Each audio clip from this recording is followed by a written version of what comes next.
De uma democracia, tur cidadão tá participante de autoridade, tur cidadão tá participante de decisões importantes para nossa comunidade.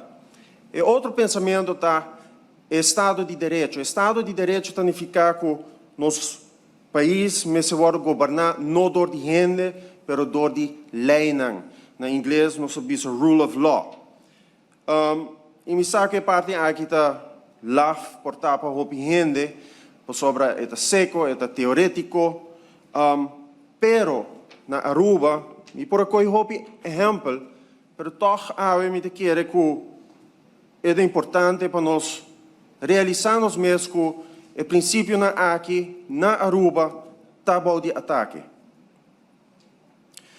Para os últimos 2 anos me a criticar gabinete Wever Cruz II e me criticar vários ministros de gabinete em diferentes ocasiões.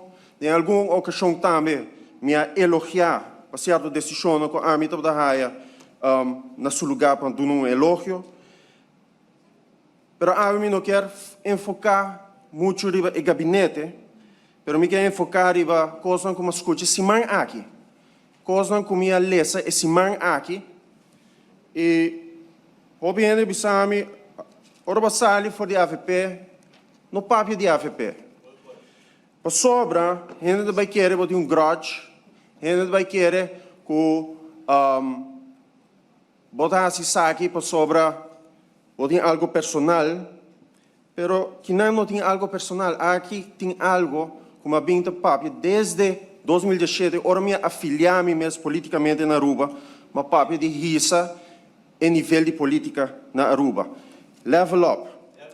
Se man passa, senhor Mike Eyman avisa que não a difamar Benny.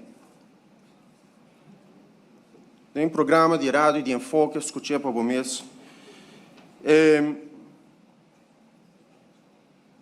Se nós estamos de acordo, é dia que tem sentença de Benny, 4 de abril, tem uma festa diante de casa partido. Então, tem o discurso de senhor Mike Eyman, ela avisa que o juiz me será dando algo de castigo na Benny para escapar cara do Ministério Público.